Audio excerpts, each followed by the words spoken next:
Hey guys, welcome back to a special episode of Banter Bets and BPL, and a special big week in world football. So we brought in the big guns. We're back with the old crew: Sandy, Brother Keegs, Coach Cam, and Coach Scott making his return to the pod. Parse, how you doing, buddy? What you been up to? Oh, not a whole heck of a lot, buddy. Just struggling here in Ontario right now in lockdown. So, not a whole bunch we can do, but ready to talk some soccer here. So Yeah, Unterrible, as us in the West Coast love to say. yeah. Scotty must be bored because he reached out this week and said I got to come on and give my takes about the Super League. So I'm expecting some fiery takes from you, Scott, and I'm looking forward to getting into it. Super League came and went pretty quick. Coach Cam, they're saying that the Super League came and went even quicker than your fantasy title hopes. I know it was a long fantasy week, but you still managed to squeak in two separate texts to me on 2 different days congratulating me on the title win. So did you want to make it a third, or? It was just pure frustration. Like when you're a kid, your parents like think before you speak. I definitely do not do that. It just right when something happens, whatever emotion hits me, I'm like, need to send it off. And there's 2 occasions. One was when Harry Kane turned into prime R9, and the other one was when John Stones was Mr. Miyagi. So in both occasions, I had to text you. I was pretty angry. But we'll see. Yeah. I guess there's only 6 weeks left or whatever. So I guess anything can happen. But anything can my happen. Team's not looking good. My team is not looking good. Yeah, don't throw in the towel yet, though. You got a chance. No, I actually made some pickups while we were talking earlier. So hopefully that helps, but I don't know. We also got Sandy here. Sandy, a positive betting week. I don't think you won in fantasy, but what's new? Yeah, I got done in by Vardy on the last day. Ooh. Had a 8-point lead, I think, coming in today, and then Vardy tucks a goal and assist first half. But it didn't really matter. I have nothing to play for at this point. A little bit of pride, I guess, to try and get in the. I don't know. I don't really care. If you're not first, you're last. So not much to play for at this point. But you got to go for the prize money. 10, 20 bucks on this pocket change. What's 10, 20 bucks when you're negative 155 on the season? Exactly. Yeah, what's that? Like, that's gonna be like one game. That's one game of betting. Yeah, positive betting week though. Fucking Maja scoring pretty much bailed me out, so that was a pleasant surprise. Yeah, that's Maja to score, and he does. It's a great call. Yep. Brother Keegs, how about you? Are you going to get relegated from Fantasy Prem? We got Scott and Div too. He's ready to take your place, I think. I mean, I might. I'm 4 points up on Kieran, 1 point up on Dave, but I mean, my team's just dropping like flies. I think I've had 5 players that were on my team and then were ruled out for the remainder of the season. And now Lacazette's injured as well. Probably gonna miss a week, but picked up in Ketja, so hopefully he takes a spot. But yeah, it's a pretty big disaster. I mean, I'm just agreeing with Sandy. If you're not first, you're last. So hopefully I just don't get relegated and I finish in the same position as Cam. Yeah. We'll be last because we got Mr. Nate Woodbeck. Nate Woodbeck. Yeah, I know. But yeah, Keegan, that would hurt if you got relegated and by your little big brother Kieran and he stayed up. You'd be hearing about that for the next 20 years or so. Yeah, here's a scenario for you. Keegan goes down and Brighton goes down, and then Kieran stays up and gets the break to Keegan about the argument. That would be a double whammy. Oh my God. I think Brighton's safe. Yeah. Can't speak for myself, but I think Brighton's safe. Yeah. Brighton's definitely got a better team than you. Yeah, all right. So obviously we'll get into the big news of the week, and the European Super Leagues resurfaced on Sunday night, was it? 12 teams, including the big 6 in the English Premier League, including Tottenham and Arsenal, of course, who are only big in name these days. I don't know if you guys saw, there's so many jokes about Tottenham and how they were just kind of pigeonholed in there, but as soon as it came, it was gone. On Tuesday, the team started dropping out. Chelsea, Man City, eventually all the Premier League teams left. Scott, we brought you in for this. What are your initial thoughts as it happened on Sunday, and then maybe get into what are your thoughts as it started to disband? Oh man, I I was just so angry about it, honestly, because I brought it up first with my roommate, and just I feel like the more and more I talked about it, just the more and more I absolutely hated the thought of it. It would just essentially ruin everything, the way that they run things in European soccer right now. And like that's one of the big reasons why I love watching it so much in the first place, is just the format, and like how, like once you start to understand things, like how much more interesting it seems. It's just everything that they were trying to do. You basically would have eliminated like any chance of another Leicester story ever happening again. And like to the fans like over there, and I don't know, like I thought that was a really cool thing when I was like first really started paying attention to soccer, when Leicester won the championship, you know? So like that's a big thing that would have just completely got wiped away. And I don't know, I just hated pretty much everything about it, you know, just the whole like closed system. Like it was a terrible idea, I think, anyways. And it was just all for money, really, at the end of the day. Yeah. What are you talking about? Leicester would have won the league for the next 10 years because all the big six would have been out. Yeah, that's true, but they're not exactly a small club anymore. You know, nobody really thinks they're going to be 8,001 at the start of any season anymore. Mm-hmm. And Real Madrid would have been able to buy their best players for 80 million and keep the money pumping back into the game. Isn't that what Florentino Perez said, Keegan? This was supposed to be good for everyone. Real Madrid was going to buy all the players, spread out all the money to every single team in the world. You didn't like that idea, Keegs? I mean, I guess I don't know if he's just one of the stupidest people on the earth, or if he's just trying to kind of hold face a little bit there. But I mean, that was pretty ridiculous. That's the way to trickle money back and save the lower leagues, is by giving billions and billions and billions of dollars to the top teams so that they can buy every single player. And I mean, unless they institute a rule where at the end of every season, every team has to buy one player from every team in their lower league, and their rosters have about 400 players. Like Cam was saying, Pep's trying to rotate his team when he has 400 players because they bought out every player to keep every team afloat. It's just kind of comical. You can't really say much else than it's just kind of a joke. Yeah, on that subject, that was probably the worst argument ever. Sandy, what's your worst ever argument? Do you have anything that springs to mind? The worst. Was it as bad as this? I've ever been. I don't know. Probably something with you. Yeah. A lot of petty arguments. Something stupid. I am prone to petty arguments. What are your thoughts though on this? You're a pretty laid back guy. I'm sure maybe did you enjoy the carnage? Were you ready to see the Big Six leave and let the Premier League finally, see some other teams emerge? No, what are your thoughts? Man, I'm a man of the people. It was what a disgusting to see this Super League. As opposed to Cam, we'll talk about this. He's someone who wants to see the big teams play against each other. I honestly find the big teams just going at it and playing possession soccer and just boring soccer. It's pretty boring. I don't really enjoy watching too much. I like watching a couple scrappy underdogs go at it. Maybe like a couple bottom of the table teams, Burnley, whatever, teams like that. So I actually saw no positives to like the fan watching the Super League. So from that aspect, I was completely against it. I did enjoy like just all the reactions that came out of it. A lot of great interviews. Learned a new term. I don't know if you caught the Gary Neville interview. You used the term bottle merchant about. Yeah, love that. Oh yeah, bottle merchant. What does that even mean?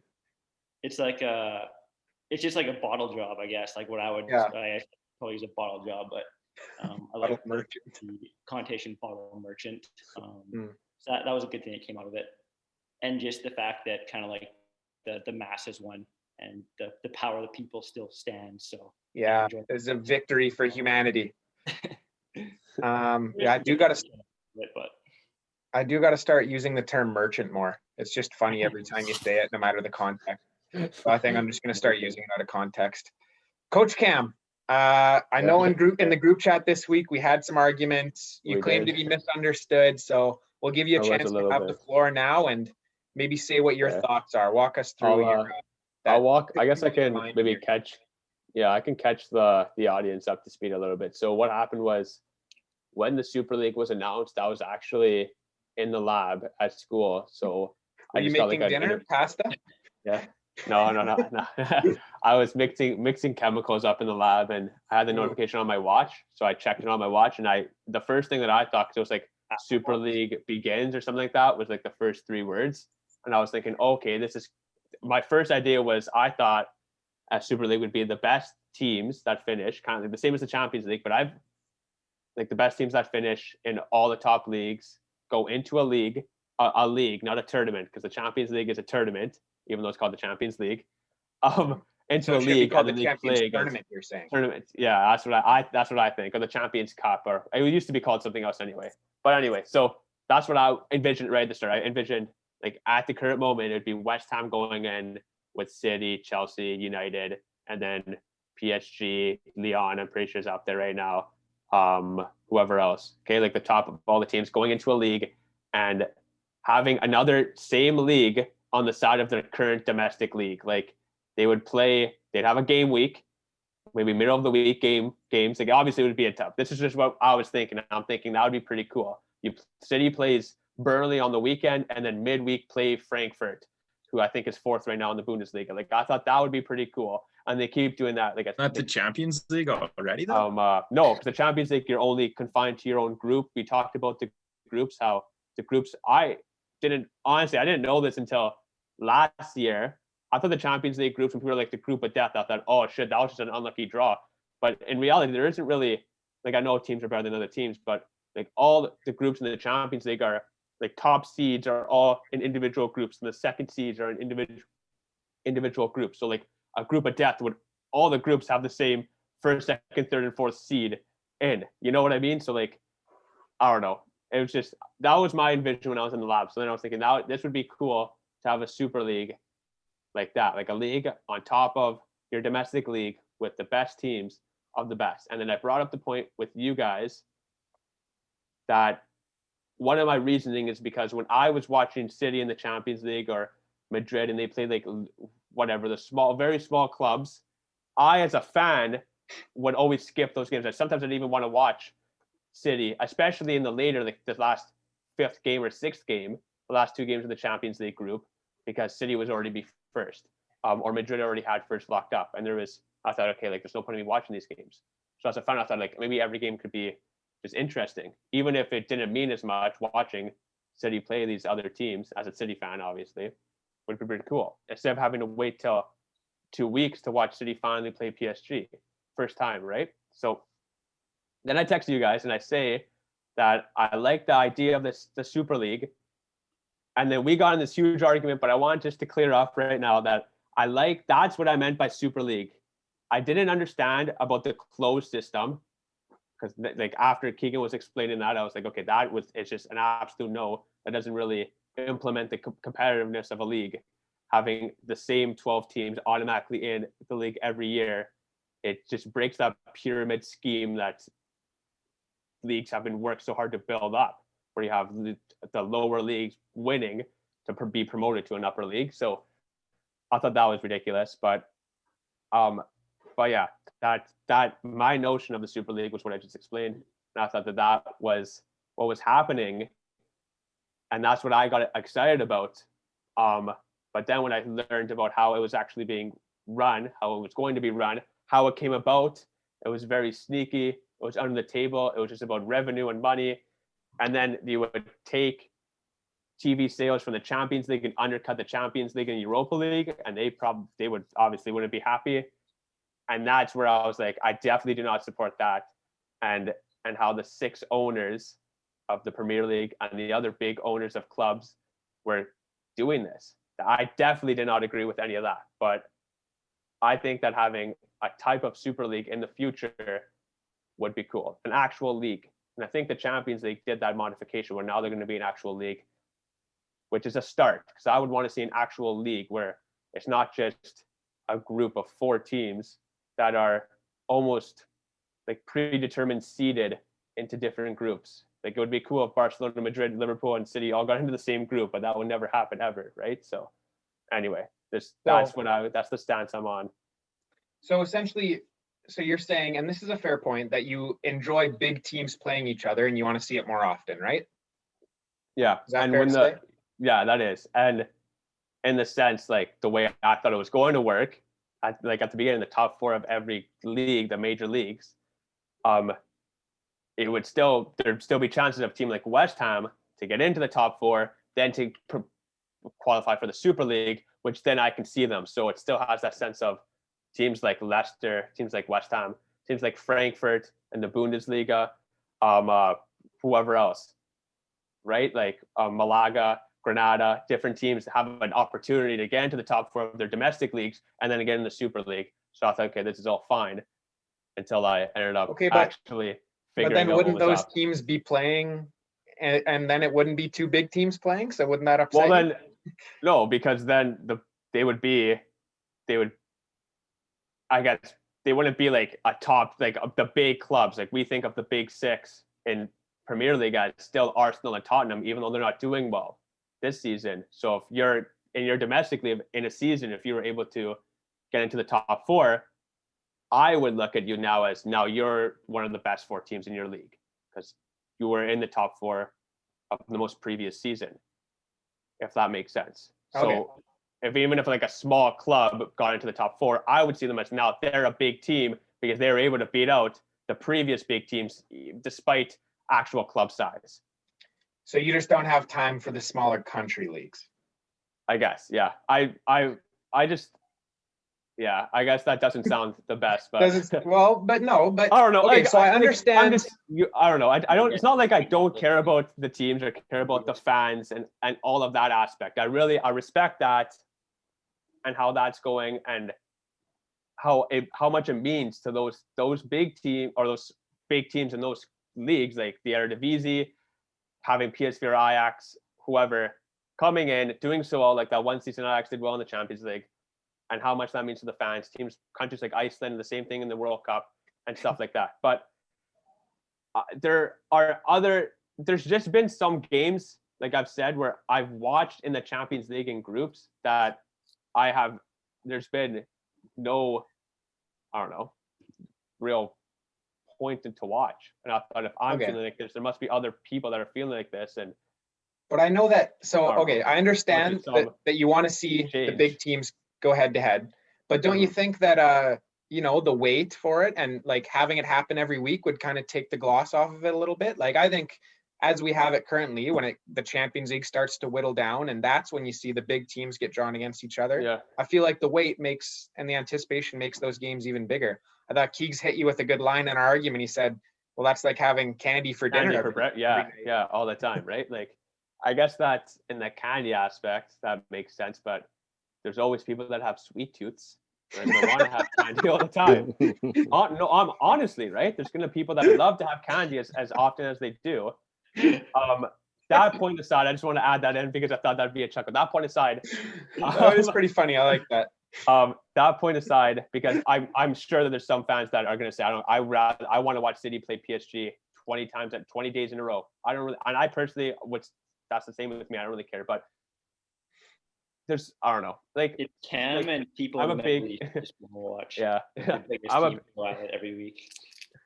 I'm a big, like obviously I'm a big City fan, so I'm going to use City as an example. They play PSG and they'll play them for this 2 legs, home and away in the semifinal, and I'm not really sure that that's going to satisfy your sweet tooth. Yeah, or it's like the best way to determine if City or if PSG is better than the other team, if that makes sense. So if they were able to play in a Super League more than once, I guess, if that I don't know, like, or I see what you're able to play in a Super League and play it 1 or 2 times and then get to a knockout and they meet again, and you're like, okay, well now it isn't just a one-hit wonder, or like, I think there's just a little more. I understand that. I think if you do that, you're getting into a bit of like where are you going to fit in all these games. But in any case, let's give some other guys a chance to jump in. Brother Keegs, you got some response to Coach Cam here? Well, I mean, on a normal topic, I would try to avoid an argument and not get into it too much. But I feel pretty strongly on this particular topic. so I'm not going to hold anything back. I think fine. Cam, ever since I called him a snake on day one, he's been on the backtrack since then, No, trying to that take back that what is he's been untrue. talking That about. is untrue. I think that I disagree with what he said about how the argument went down. I'll get into that.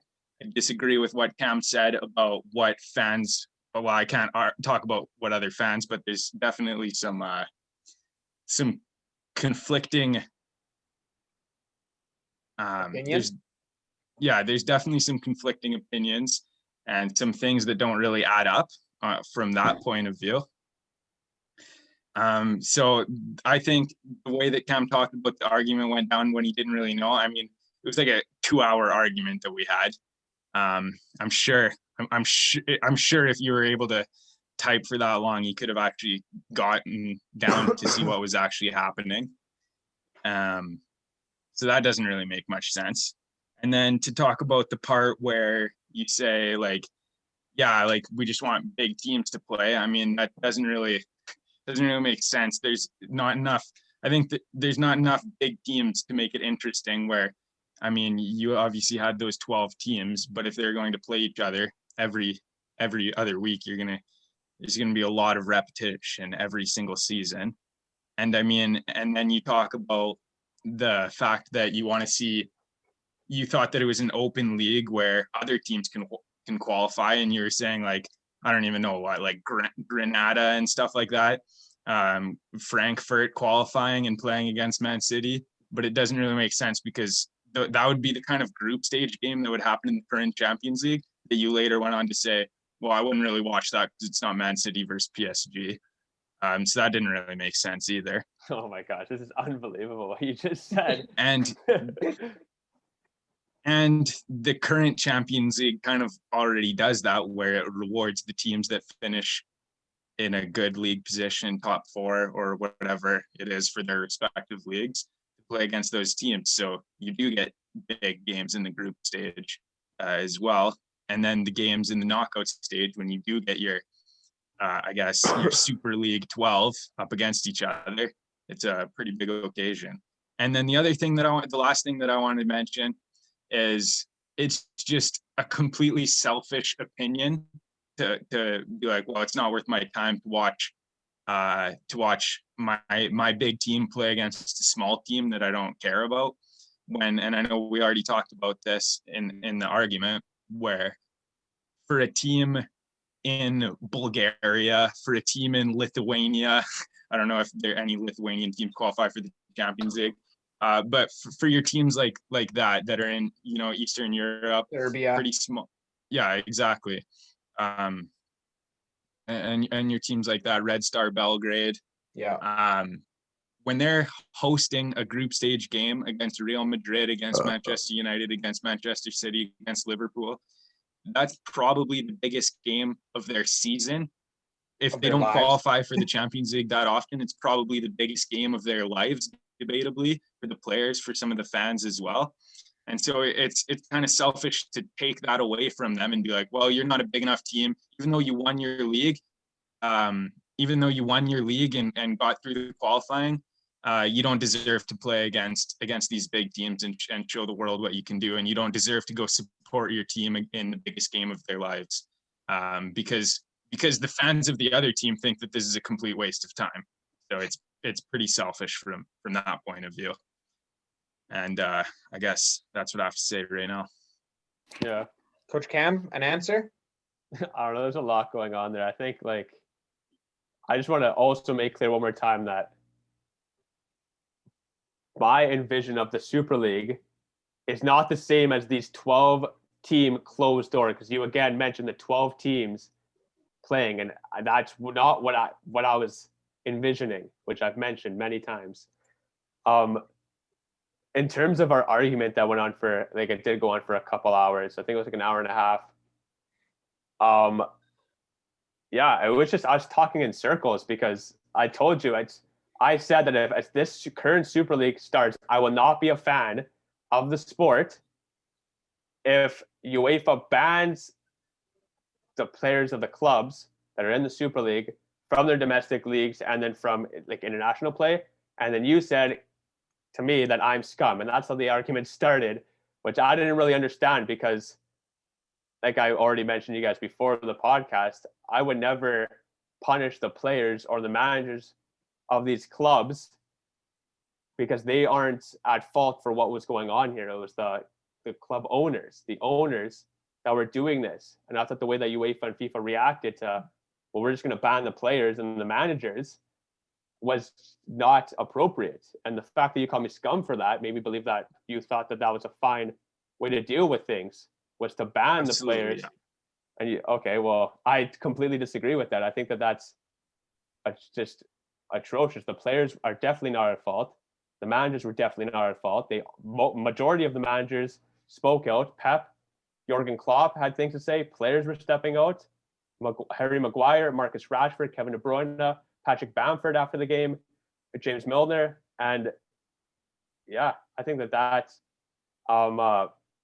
I just want to clear up, that's how the argument started. And then we just ended up talking around in circles. You kept saying that I was in this, for this complete closed 12 super team, 12 teams just for money league, when I kept saying I have not. I like the idea of the Super League, not how this current one was made up or built. And then we just kept talking in circles. I even gave you guys a 4 steps. It was numbered 1 to 4 of things I wanted to see, from qualifications to relegations, to how teams are going to enter into the league, how Cinderella stories won't be present, but in a league of Cinderella stories are based on the weakest teams in a league. So obviously, if there's a Super League of whatever 20 teams, there's going to be a weak team in that 20 teams. So then, if that weak team wins, there'll be the Cinderella story of that league. So yeah, but like, Tottenham being a Cinderella isn't the same as, Celtic beating Barcelona.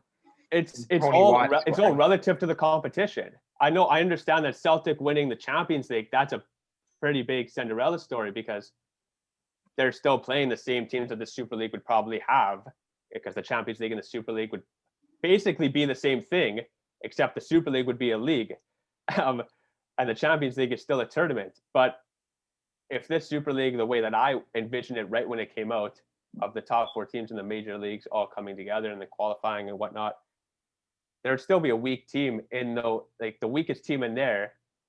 Like Tottenham being able, I don't think Tottenham would be the weakest. I can't really think of a weakest team that would be in there right now. I don't know how the leagues are all set up, like what teams are first, second, third, and fourth, but we'll just use Tottenham as an example because I don't think they're that good anyway. If they were able to win that Super League with Barcelona, Madrid, PSG, Liverpool, City, I'd still would be like, holy shit, like that's a Cinderella story in itself because they were able to beat relative to the competition they're in. So yeah, I don't know. I think like I don't know. I also want to just make clear that I think like everybody that's on the podcast, we're all against this Super League, the way that this one was ran, for sure. We can all agree on that. I just think that having another league aside from all these domestic leagues would be interesting. All right. Yeah. I'm scoring for one night. Anything? What's So that? you want Champions League with no small teams? I kind of want, well, like, again, small teams is, yeah, I guess. I think like, I think that's exactly something that I can probably. I feel like that's Shakhtar just Donetsk finished ahead of Inter Milan this year in the Champions League group stage. Yeah, I don't So- know. Yeah, okay. There's I enough. feel like that's what the knockout stage is, Cam. Like, I feel like you got to invite these small teams because they've earned it. And Yeah, 'cause hey, it's- if they yeah, really earn right. it, they make the knockout stage, but they probably won't. So in the knockout stage, you get your big teams playing each other anyway. And yeah, you got to wait a little longer, but It's just a wonderful crescendo towards the end of the year, honestly. Yeah. Like it just builds Yeah, up. that's okay. That's fine. Like, Yeah, I don't know what It's to just a say. Like, different I just- opinion. It's just a different Yeah, opinion to what we right. have. Like you guys are all on the same page. I also just want to point out like my opinion is my opinion. So of course it's going to be selfish to what I want. So, but that doesn't mean I disrespect your opinions or other fans of these small clubs' opinions. course. Like Keegan Yeah. Keegan All good. was kind of laying upon our viewers was saying, well, Cam is selfish for having this opinion, and I don't think that's the case. I think that my opinion is And what I want, but ye- I still respect the opinions of the smaller clubs, and obviously they're probably saying, Cam, like I want my team to get in so I could play Real Madrid, and I'm thinking like, I just feel that it would just be more entertaining if these small clubs weren't, and that's just from me who isn't. It's from Thunder Bay, Ontario, and doesn't have a small team to cheer for. It doesn't really mean anything for me when Ludogorets or Celtic beat Barcelona that one year. I didn't feel anything. I was like, good for Celtic, but that is where it is. I don't know. Like, What about when Thunder Bay Chill beat Des Moines? but that's in the same Or the league. Michigan Bucks? That'd be like Sheffield beating United in their domestic league. But that'd be like if Thunder Bay Chill beat not Toronto exciting. FC. Sheffield like, beating United. Like if I don't know, if Thunder Bay Chill like beat Toronto FC, like that would be pretty cool. And I would be like, yeah, let's go. But I bet you Toronto FC is saying we don't want Thunder Bay Chill in the fucking MLS. They're not, you know what I mean? Like that's kind of the same thing here. I don't really care to watch these small clubs play, but I'm sure if I was part of a small club or came from a city that was in the small club, my opinion would obviously change. So I don't know. That's about it. Well, I mean, some good did come from this Super League thing, Scott. And as a Manchester United fan, we know that Ed Woodward stepped down. It's been long overdue. Did you have any thoughts on that? Yeah, actually, I was really, really pleased about that. It all kind of came out. So this week I decided to turn my ringer on at work, and that was just a terrible idea because all day, those 2 days, my phone was just going off with news left and right. And the one time I checked during the middle of the day was when Ed Woodward resigned, and like just put a smile on my face, honestly. Like people have wanted him out of the club for so long now, and I don't know. I actually read an article earlier tonight about how Ed Woodward was opposed to this Super League idea, and that was why he resigned to this position. But quite frankly, I find that kind of hard to believe. Yeah. But actually, not only United is a winner because Ed Woodward resigned, but honestly, like pretty much every party in this kind of won in a little way. Honestly, like the fans got to show that they could push their weight around a little bit when push came to shove. UEFA won because all of the big clubs that are bringing in the most amount of revenue to their competitions stayed in these competitions now. They backed down because of these threats and whatnot. And honestly, like they're probably the ones that deserve like to be looked at the most in this case, because a big thing that I got from this whole Super League thing is just the big clubs want more money, but in the first place, there should be more money coming from these club competitions in the first place. Like one of the points that Florentino Perez actually said in his interview was the high ups in UEFA should have their salaries posted. And that started to make me think a little bit like this whole thing was a terrible idea to the core, but I just honestly think that they portrayed their message so unbelievably poorly, and it just backfired on them so badly that like it could have been a half decent thing. Honestly, not the closed idea, but just the fact that like more money would be distributed towards these teams rather than being withheld by the governing body that puts on the competition. That's not a terrible thing, you know. It's just the way that they said everything was they put it in the worst way possible, honestly. Yeah. I as a teacher, you guys know I like to make parallels to like the teaching world and kind of make parallels with the soccer world. And this whole thing, it was kind of like when like a group of kids like does something bad and they're all in it together. And then they get called into the principal's office and the principal's like, so what happened? And then they're like, oh, well, it was his idea. I actually didn't even want to do it really. It was Keegan's idea and I just kind of went along with it. But yeah, you're right. It was wrong. I shouldn't have done it. It was kind of how it went. So, because as we saw, United or City or whoever it was were like, yeah, we just kind of felt pressured into it. And but yeah, we hated the idea anyway. Yeah, that was City, I believe, that came out first and basically said they're dropping out. Yeah, but yeah, like all these teams, I think most of the English teams ended up apologizing. Sandy, like, what did these teams, did they not expect to have backlash? Were they just like, yeah, we'll join in and I'm sure that will go over smoothly? Like, what was their thought process? I mean, this kind of goes back to my point where the people won, power of the masses. I guess the backlash was just like, yeah, it was just too much for them, and they just cowered away. Bunch of bottle merchants.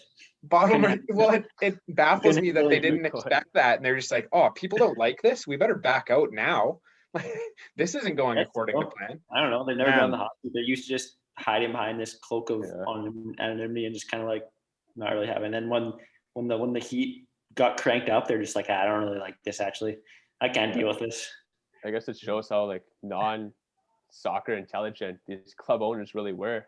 Like, they really understand how important and how long and hard it took to build this pyramid, this empire of leagues. Like Scott said at the very beginning, how amazing it is to learn about.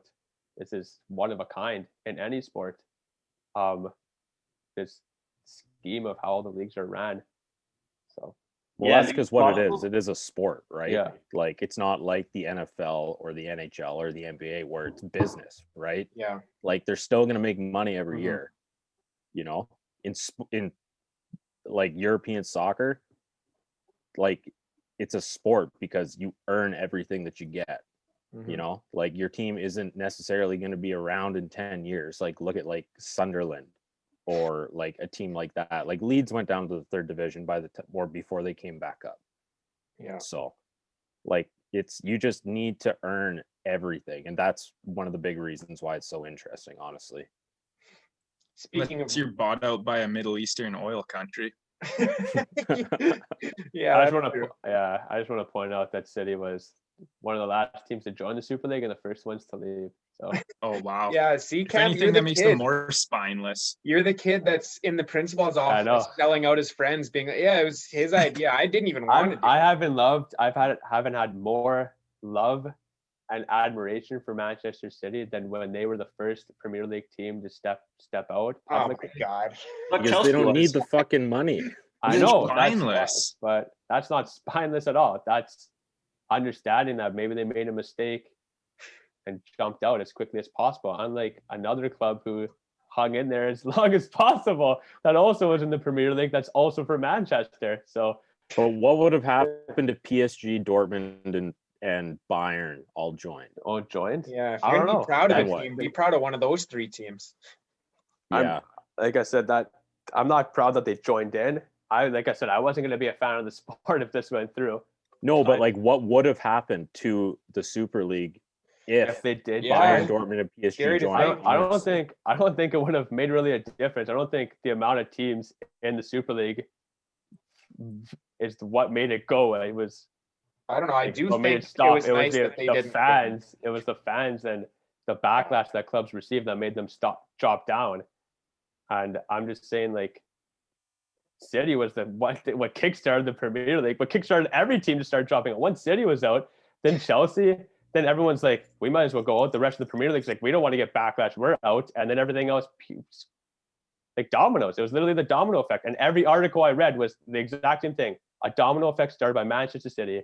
So, actually, I think the first notification I got said Chelsea. Yeah, I thought it was Chelsea the first one. Actually correct.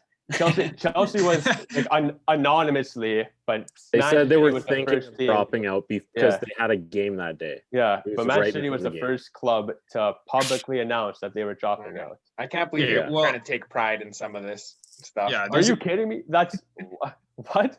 Nobody wants to give Chelsea the credit though. So I'll give Chelsea as much credit as Manchester City, because Marco Calistri, who's on the podcast, me and him were talking. We were saying we're both very proud Manchester City and Chelsea fans because they were the first clubs to back out of this. I don't know. Many And it also times in the group kickstarted. chat this week, Marco said, "I've never And it times also in the group kickstarted. chat this week, Marco said, I've never hated Chelsea more." Yeah, and, like, I stuff we've like hate, that. yeah, like I said, I hated Manchester City. I was not, like I said, I was not going to be a fan of the sport if Absolute this went beats. through.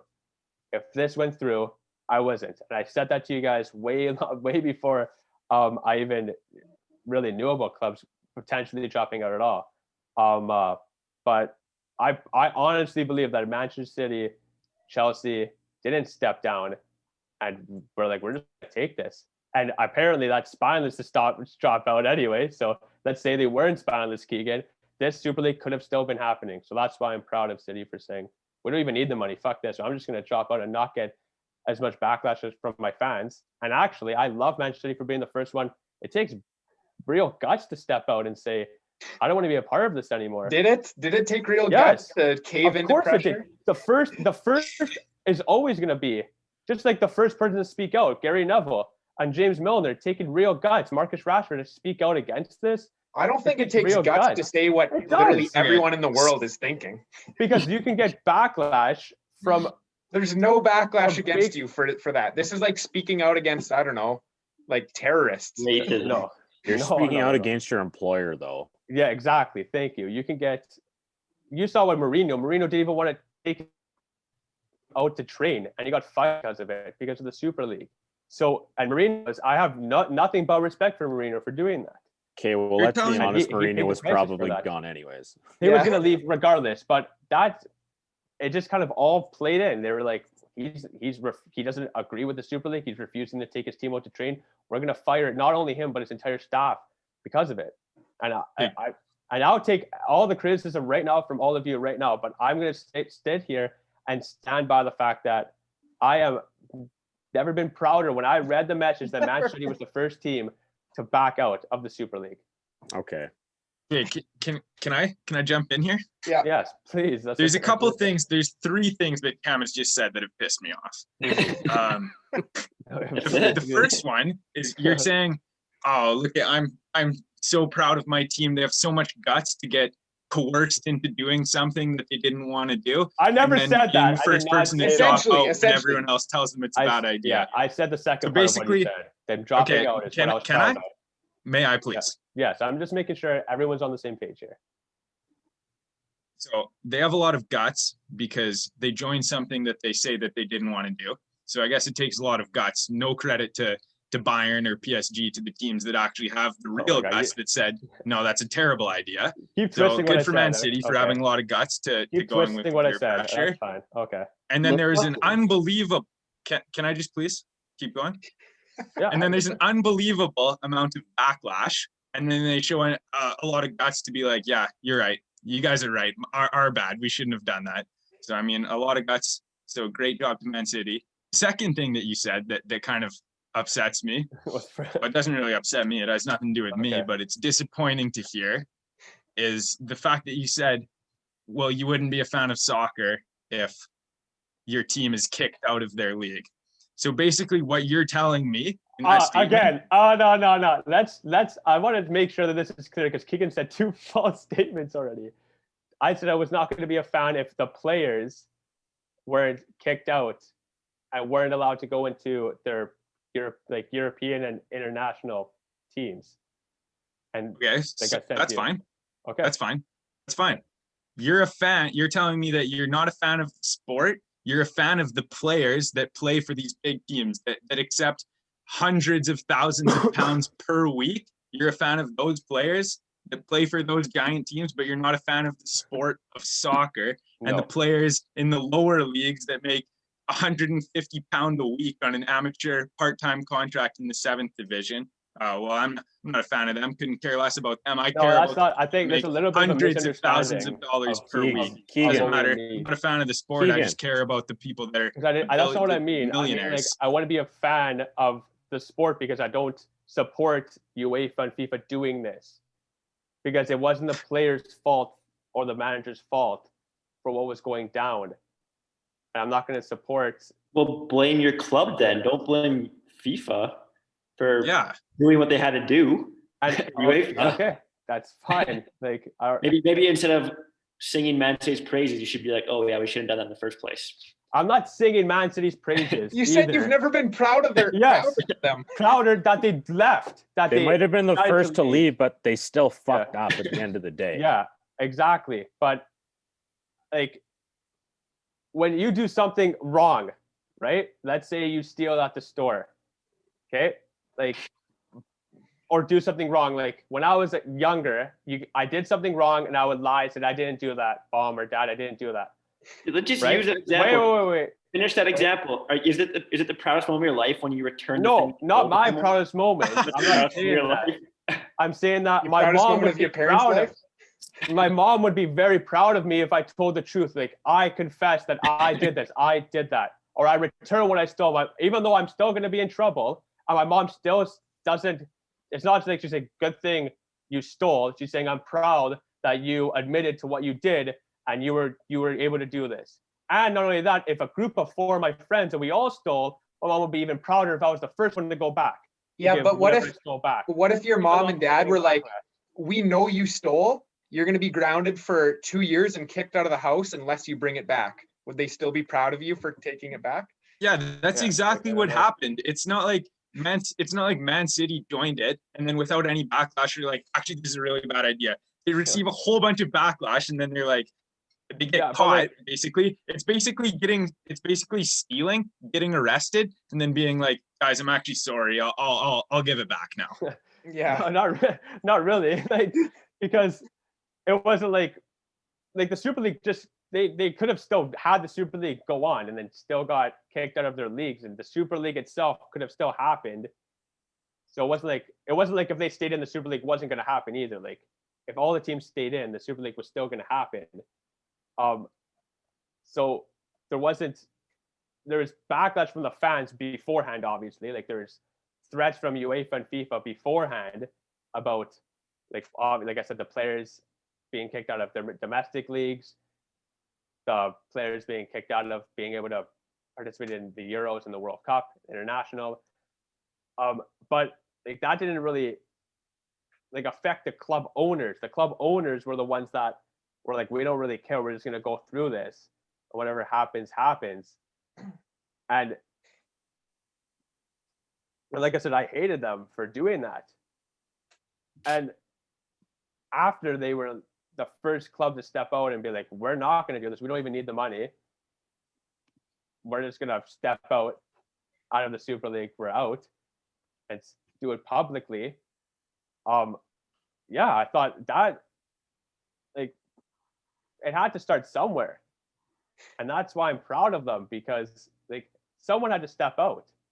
Someone had to be the first ones that come out and be like, we don't want to do this. We started the domino effect for the rest of the teams to start dropping out, and now the Super League. But do you think that if FIFA or UEFA hadn't said anything, we're like, okay, yeah, guys, that's fine. Do you think Man City would have been like, I honestly this is morally wrong, we're going to drop out because we think it's great? I honestly believe that the UEFA and FIFA had nothing to, well, obviously had something to do, but I think the fans were the reason why clubs dropped out. It wasn't. Oh, exactly. So it's not Manchester City being morally doing the right thing. It's them feeling the pressure on the outside and being like, oh yeah, you're right. We have to like go. Yeah, but even with feeling the pressure, all of City's fans proven that they can get bought anyways, so they'll just go to the next oil money country that buys another club. So it's fine. Okay. I mean that's not fair to all City fans. I'm sure there's some City fans that have stuck it out since they're in the lower divisions. I mean, that just happen to be born in the area. But I mean, and then there's other fans that are overseas. Not going to name any names.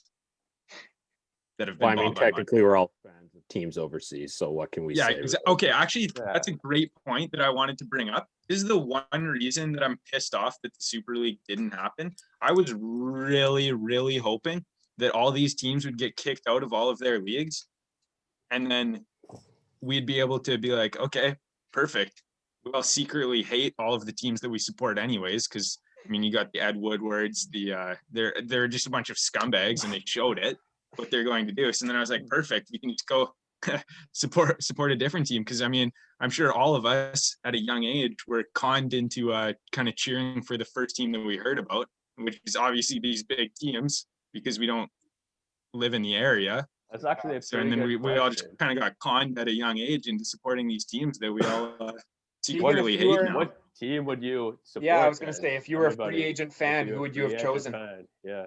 You know what? I'd probably put some research into it and make an educated decision. I mean, part of it would lie in the fact, like, I mean, I imagine all the TV rights would shift if this league were to go through. So part of it would depend on what's available and what I can watch. But assuming, I don't know, Brighton springs to mind, just a good, solid. Yeah, of course. Man, it And has to be G3? Leeds. They It play has their to be way. Leeds. Leeds would be another great shout. Very exciting Yeah. team. And They're then I chaos. know your dad's talked about, like, you got like Forest Green Rovers in the lower league. They're like the only club in the world that are environmentally sustainable. Yeah. So they obviously have Yeah. good principles, not like these money grabbers, these bottle merchants. So you got teams like that are actually built on energy good merchants. principles. Yeah. The unsustainable energy merchants. They're Cam, taking who on would the you shit. have signed with as a free I agent would- fan? I 100% would have signed with, because this is going to be a little, not really, it's going to be quick, but I used to play like back FIFA 13 or 14. I used to have like an all English squad, and I would have Akbal Nahor and Bronze Akinfenwa, because KSI when had that huge video. You probably remember Keegan had like all those videos about Akinfenwa on YouTube. So I definitely would have to go with Wickham for that reason, because anybody Wickham. Akinfenwa plays The them. Wanderers. Yeah, I would 100% Got- have to. You'd go Leeds, you guys. said? Yeah, you know what? A few years ago when Wolves were still in the championship and they signed Ruben Neves, he he's still a sick player. He spoke to So you. yeah, like He came I to you don't in a know. dream. Naturally, when they came up, like because I'd been following them in the championship still, like, you know, it's nice to see. And then making it into Europe a couple seasons later, that's always nice too. Mhm. And Ruben Neves is still at the club. So I mean, I don't know. As a actual United fan, I kind of hope that, you know, he might play a role there someday. You never Yeah. know now that Ed Woodward's gone. So So Wolves or Leeds. Sandy, what about Yeah. you? You've always been a bit of a player of the fields anyway. Yeah, I am a free agent fan. I don't really have a ringing endorsement of any particular team. I kind of just float around based on the week. Just kind of terrified commitment, every aspect of life. Burnley. He is a huge Yeah, I don't Burnley guy. know. Or Aston Villa. Yeah, That's a good I don't know. shout, actually. I was a Every- Villa fan until they fucking sewered my boy Grealish. They got him in chains behind the scenes. There's something going on. Something's going on. I think I would go West Ham. I have an Antonio and a Bowen jersey. I've had them in fantasy like every year. I like those two, so probably You go with got your them. Antonio jersey right over there, actually. Yeah, I guess I don't have it yet. Brother Pete's got it for me. Kings has And it. West Ham, low key, probably the highest scoring team in the league. They must have the Yeah. most. We should actually look that up. What team has the most goals in their games all year? I Yeah, would exactly. bet West Ham surely games are Leeds. entertaining. Dude, what? Maybe because of a few like blow-ups for Leeds, but West Ham's last like 7 fixtures have been Big one. all like 3 5 twos. Big one. Yeah. Yeah, I know. Yeah. All right. How about 3 threes? Any too, actually? final, quick, succinct European Super League thoughts? I just don't want to give. I want to point out that I was just reading earlier. We should not give PSG a free pass because apparently they're the instigators for this new Champions League format. So their president is the guy who's like pushing that. So he definitely had an ulterior motive. So I'm just on to PSG. I'm definitely not giving him a pass in this whole Super League situation. So I can support that. I don't mind not giving Yeah. PSG credit. And I mean, Right. something has to be said for the German teams that's kind of a model that I've always kind of admired. I mean, you have the Premier League teams that are all owned by foreign owners, but the German teams always kind of have to be like, at least, I'm pretty sure, I'm not 100% sure, but I'm pretty sure they at least have to be majority owned by the fans pretty much. Yeah. Yeah, They it's have- the they have 50 plus 1 50 rule. plus 1 rule. Yeah. Exactly. Yeah. Can someone explain to me what that means? The fan groups have to have majority ownership of the club, which means that they have to have at least 50% plus 1% at all Mhm. times. Nice. The other 49% can be publicly traded or owned by other people. That is pretty awesome. Which kind of eliminates the like dictatorships and things that we were kind of Well, almost and saying. it These kind of stopped the owners whole kinda- European yeah, Super League if you think about exactly. it. Yeah. Yeah. These people coming around, but yeah, all I really have to say is, despite a lot of controversial takes by myself, I just want to also clear up that I'm not for this Super League, and I'm very happy it didn't go through. We know. You're good, buddy. You're good, buddy. The Don't first, worry. yeah, I was the first to say. I think I'd sent in the chat when it was And it was the proudest moment of his life when he said It was this. proud. It was proud, and I think we were. I thought on, when City dropped out was the proudest yeah. moment. Well, that's what happened. That's when I said City and Chelsea were the clubs that came out. I'm pretty proud of City for dropping out. I think I was just proud that they dropped out because I really thought that they weren't going to, knowing City and how money hungry their club owners are. I thought they're fucking long gone. So the fact that they stepped out, really, I was like, okay, thank God I can still cheer for City and only take some oil harassment, not Super League harassment. It was Pride Week for Coach Cam. It was not for my fantasy team. So definitely not for them. All right. The other thing that kind of got buried, and I saw a funny tweet that said another first for Jose Mourinho, the first and only manager to get fired during the European Super League. Because I guess technically he did get fired while it was still on. I don't know, Brother Keegs, was this coming? I felt like this has always been coming, but was it coming right now? Are you surprised at the timing a little bit? Cup final a week away? Yeah, I don't know. I kind of listened to The Guardian and I kind of agree with them a little bit in the sense that where it was like, if he were to stay and win this trophy, then it's kind of like, well, he won us a trophy, but ultimately we were pretty shit. So it's kind of makes the decision a little bit tougher. So if they kind of do it now, it's also kind of like an FU to the special one where it's like, well, you actually didn't win us a trophy. So What we're is not it, the even Carabao give you Cup? the chance. Yeah, we're not Yeah, even they going play to give you Sunday. Oh, it's a fucking keychain, not a trophy. Come on. It's literally, that's true. Jose I mean, for Mourinho Spurs, though, that's a would have been big deal. bragging about it, yeah. Well, they haven't won a trophy since like 1961, so yeah. For this young manager, it's going to be nice, though. I think that if they're able to sneak one past City, that'd be really good for him. That could It would be the solidify his proudest role. moment of Coach Cam's life for Spurs, if that happened. Remember what as happened a to- young coach as myself, I would actually be very proud of that coach because that could probably solidify his role as head coach and manager if they're able to bring a cup 1 Yeah, week, 1.5 weeks after he's hired. Or I was going to intern say, or actually, whatever. we got a couple young coaches on this pod. Coach Cam coaches a Queens woman, so players that are similar in age to you. Scott, you're a little bit older than the Thistles players you coach. What's Ryan going through Ryan Mason's head? We'll go to Scott and then Cam next. Oh man. Well, he's probably kind of feeling the same way that I felt at the start of last season. Just trial by fire, thrown to the wolves for the rest of the year. Yeah. I don't know, honestly. I mean, he's probably much more prepared than I was to step into a coaching situation. I don't know, honestly. Like, he really has nothing to lose at this point. Like, he's a 29-year-old. He's the youngest like Premier League manager of all time right now. So I mean, like, really, what does he have to lose? He can go and play like a dream FIFA team as the Tottenham manager. You can put Gareth Bale on the freaking field. Like it's amazing, honestly. Like, he really has nothing to lose. Like, they could lose every game for the rest of the year and be like, well, we tried. So I don't know. You think they come out more I don't know, attacking and enthusiastic than under Mourinho, Cam? I think so. Yeah, I think that having, like, as my personal experience, coaching at such a young age and having players that are similar in age, the first thing was trying to gain the respect of your players. That's the very first thing. And how I was able to do that was just by yelling loudly, coaching,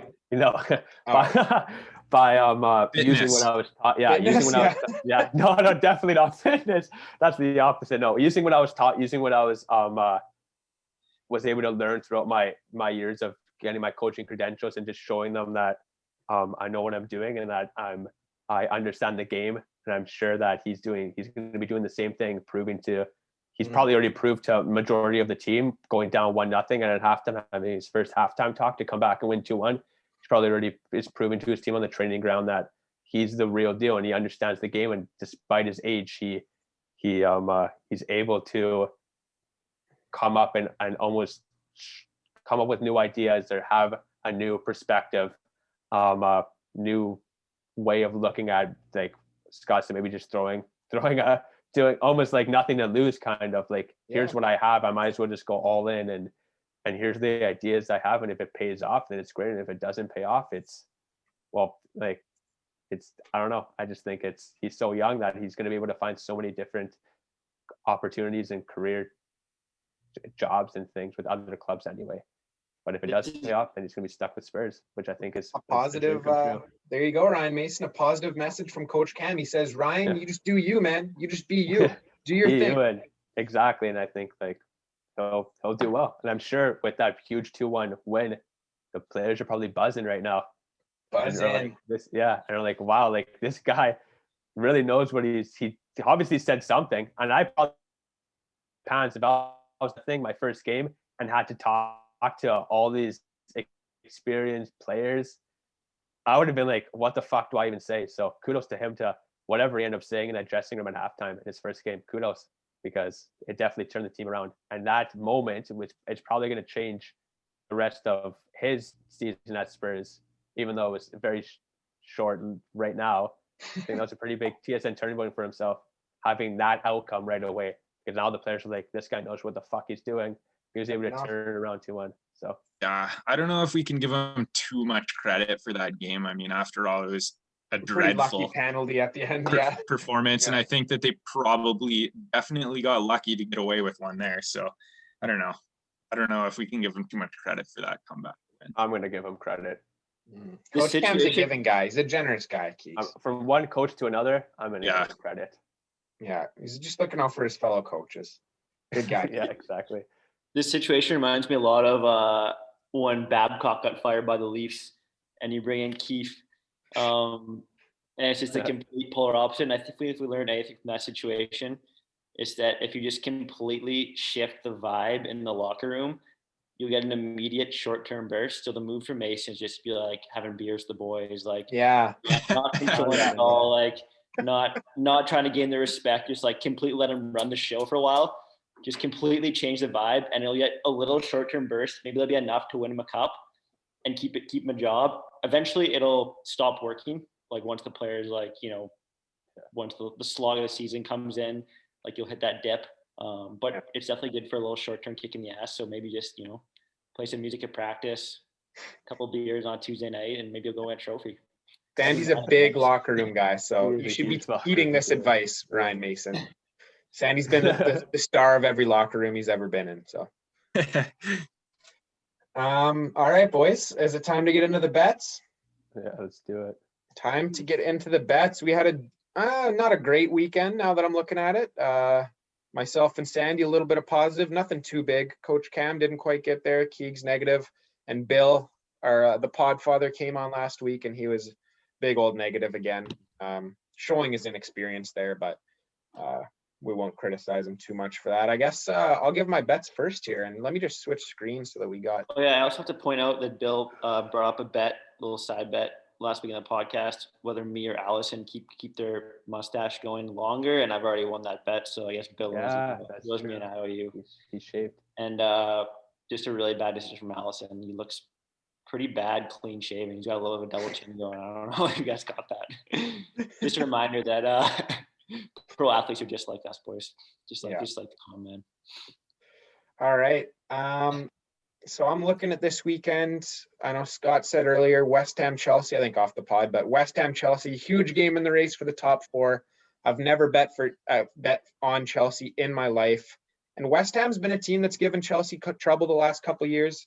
I'd feel much more confident if Antonio was playing. He's not, unfortunately, but still, West Ham at home, 4.75. I feel like we might see this weekend some teams extra motivated against the big six that were part of that European Super League. So I'm going to throw 5 on West Ham.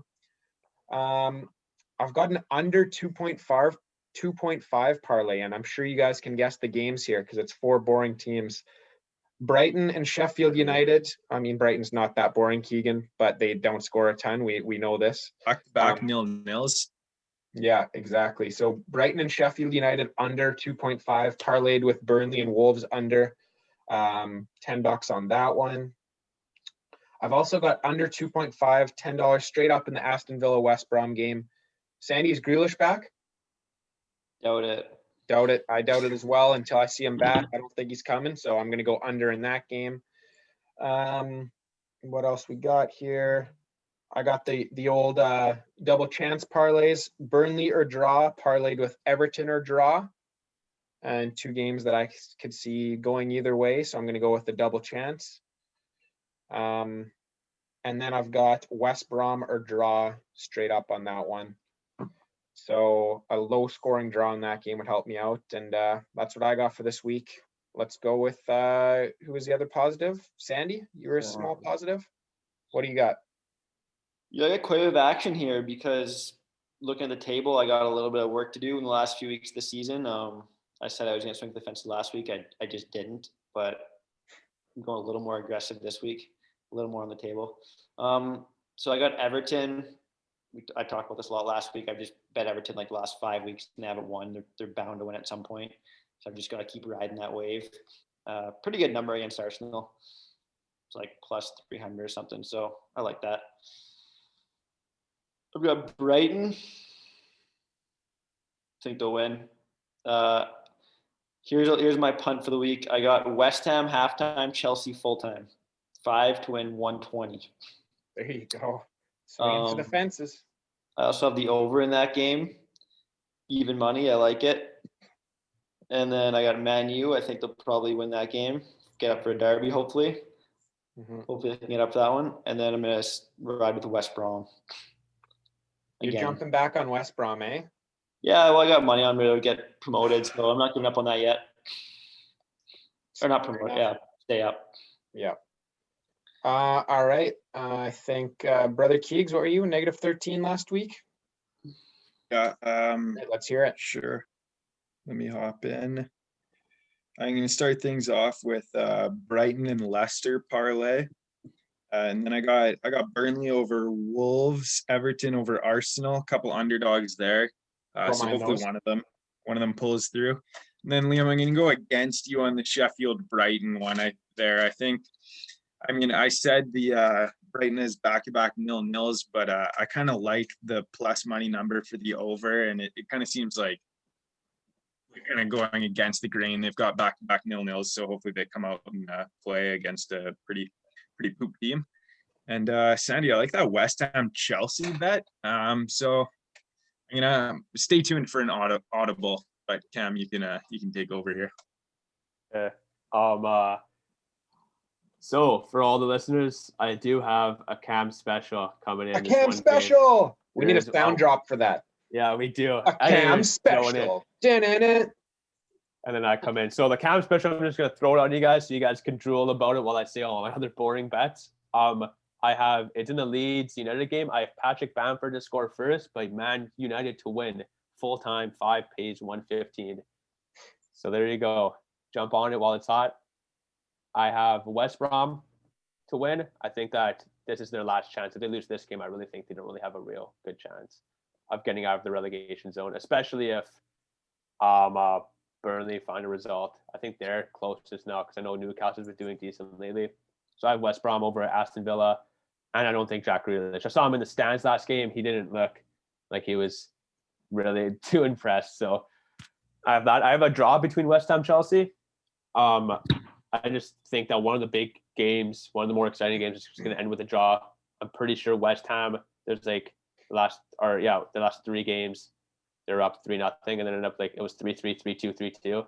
So, and then they just lost 3-2 to Newcastle. So I'm going to think that they may be able to hold on for a draw here with Chelsea.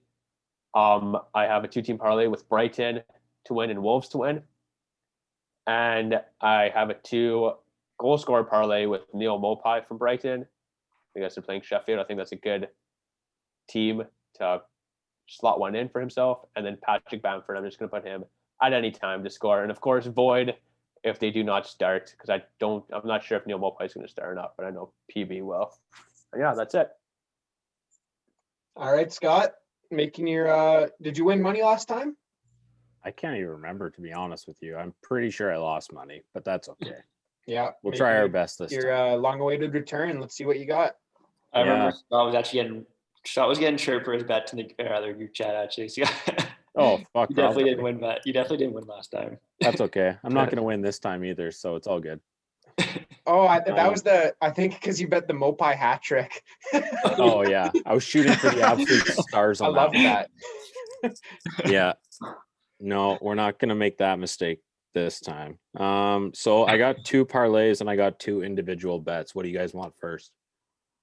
Individual and off parlay. Individual first, okay. So I've got Alan St. Maximin to score anytime. Nice. What's I the got number on that?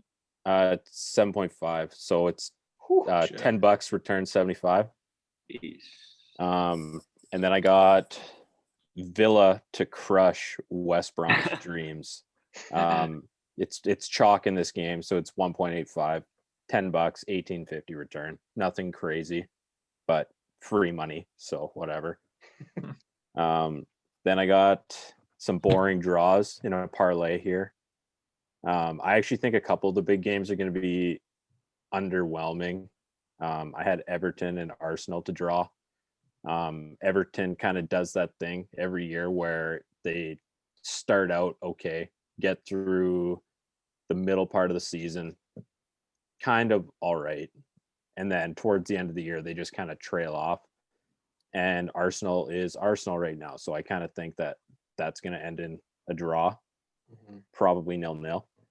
I got West Ham and Chelsea to draw as well. I think that game carries a lot of weight, and both teams are probably going to be a little bit cagier than you would expect them to be. So I got a draw there. And then here, one sec. I think I wrote this down wrong. Oh, no, I got Leicester Crystal Palace to draw as well. Same thing. Leicester. It's another one of those teams that's chasing a top 4 spot. So, I mean, I think that Crystal Palace could be kind of ruin. They're going to want to try and ruin things here for Leicester. So I guess we'll see how that one goes. A $5 bet for those 3 games returns 278. There you go. As a parlay?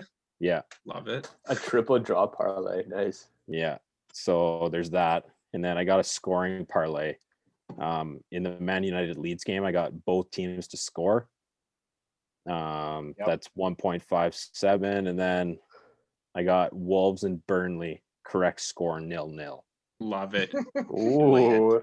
What's the number on that one? 8.0. Nice. Right So on. that's a $5 bet to return 62.85. There we go. Kick is doing it. Sandy, that's swinging for the fences. It's classic taking other people's bets. No, that's actually exactly what I'm going to do here. Hopefully Yeah, I don't get audibles. tripped in the group chat this time. Audible. I love to listen to other people's bets. I mean, there's a reason that we assemble 5 brilliant betting minds. It's so that we can take and learn from it. Yeah. So I'm actually just gonna go ahead and parlay both of the ones that I liked. We'll take West Ham, Chelsea, and 0-0 in Burnley. We're gonna throw that in a parlay. My phone's a little bit glitched, so I'm not sure what the number is, but I imagine it's ridiculous. So I'll put $2.50 on that. It'll be pretty good. That's like 24 something return, or not return, sorry, multiplier. Yeah.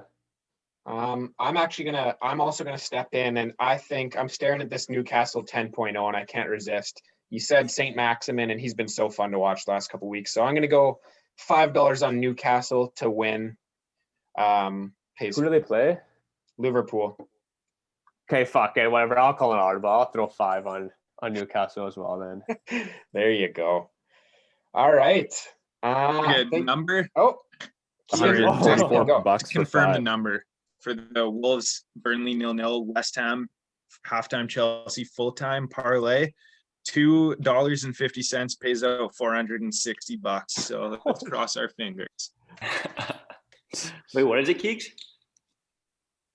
$2.50 pays out $460. that's bet a little, win a lot. Exactly. Do parlays work like they actually multiply the odds by each other? Is that how the odds Yeah. work? Yeah. Yeah. But Okay. plus there's a little bit of a bonus, I think. You have like get that enough. I think accumulated if you have bonus. 3 or You need more 3, teams yeah. or something, then it adds. Yeah, I think so. All right. Sandy, thank you. Pleasure. Scott, thanks for coming back on.